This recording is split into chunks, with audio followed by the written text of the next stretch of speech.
Bismillah,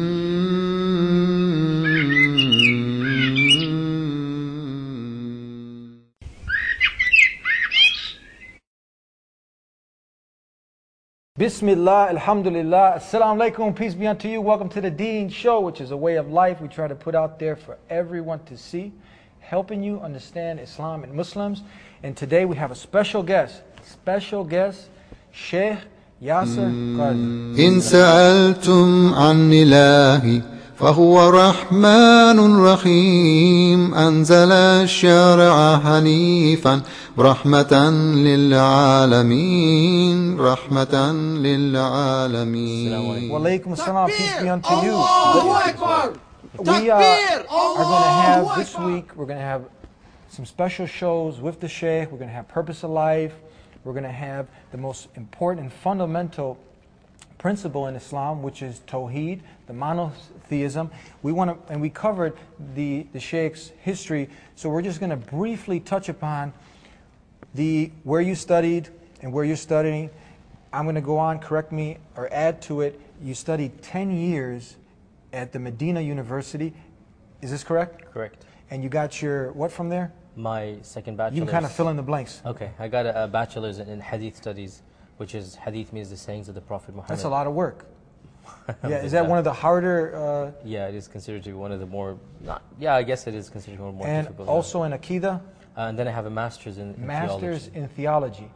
You also are currently studying at the Yale University? Yale University, PhD in Islamic Studies. That's like the top university in the United States, correct?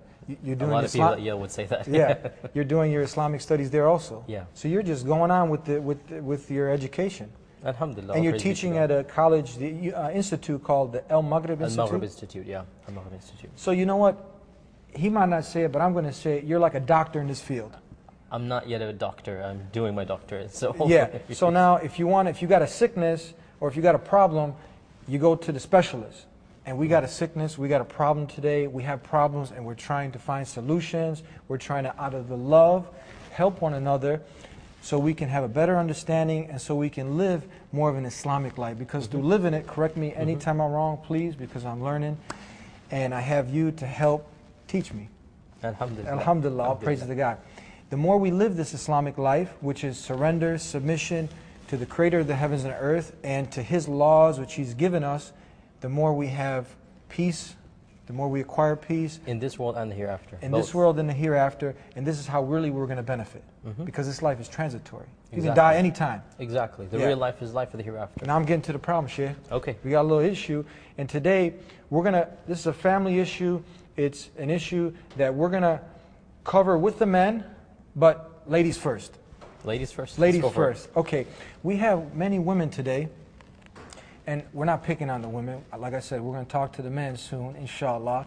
But how do we help for women to grasp a better understanding, because it's hard on them. It really. For a woman who's spent, say, 10, 20 years, even her family, caught up into the norms of society, and now here comes Islam telling her, no, no, no, you cannot do that.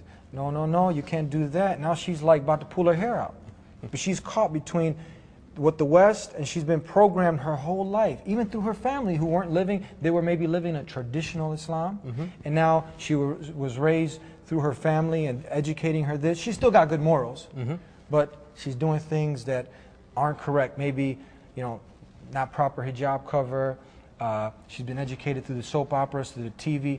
Have you met up with these issues? And of course, yeah. Yeah. Tell us, talk to us about this. Well, I mean, one thing we have to realize is that when the religion of Islam came to the Prophet ﷺ and he started preaching it, it wasn't just a cut and paste dry doctrine. It wasn't just believe this and believe that. It was also do this and do that, and don't do this and don't do that.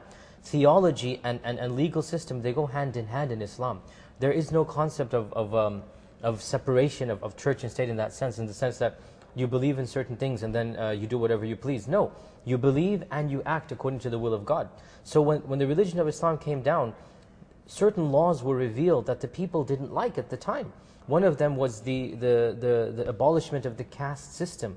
The Arabs of old, they had a very specific caste system, a hierarchy if you like.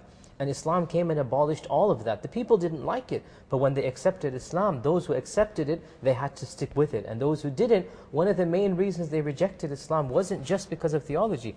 They said, you're breaking the traditions of our forefathers. And so, when a sister wants to become more Islamic, or she accepts Islam, and she faces these problems, she's not alone. She's nothing new. It's always happened. The issues are different, yes. I mean, the issue of hijab, for example, was not that major of an issue for the companions because they were used to dressing in a semi-modest fashion, and to wear the hijab was not that big of an issue. But the giving up of alcohol definitely was, okay? Some of them had to struggle with that. Also, the fact that you're accepting non-Arabs to be equivalent to Arabs. There's no superiority of an Arab over a non-Arab. This was groundbreaking for them. So it's not the first time that ethics and morality have posed a problem in our religion for those who accept it. It's just a different issue that's now being played out here. What's the benefits now? Again, we talk about benefits of submitting more towards your Creator instead of submitting to the fashion and to the culture. Well, the benefits of submitting to God are obviously the pleasure of God. I mean, there's only one way to attain God's pleasure, and that is by submitting to Him and worshiping Him. In fact, the meaning of the word Islam is submission. Islam means you submit body and soul to God.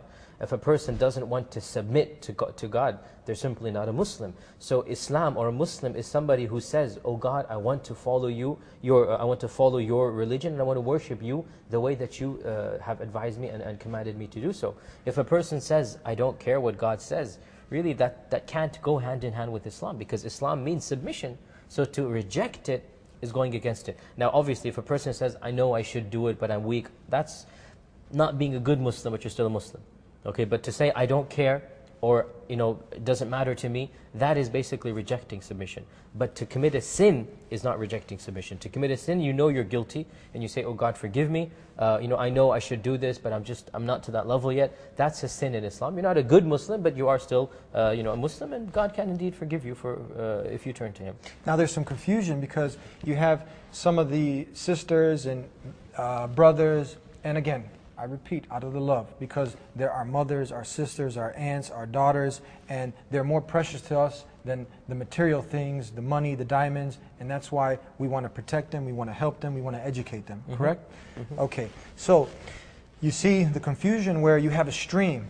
You have one stream now, you have some imams. They finished the madrasa. What's a madrasa? This is like a small stepping stone, or what is it? I mean, a madrasa is an Arabic word which generally means a school, and depending on which country you use it in has different meanings. In our times, a madrasa it depends which country, it could be anything from a kindergarten all the way to a university. So it just depends on the context you use it in. Now you got an imam, he finished the madrasa, or something similar, and he says,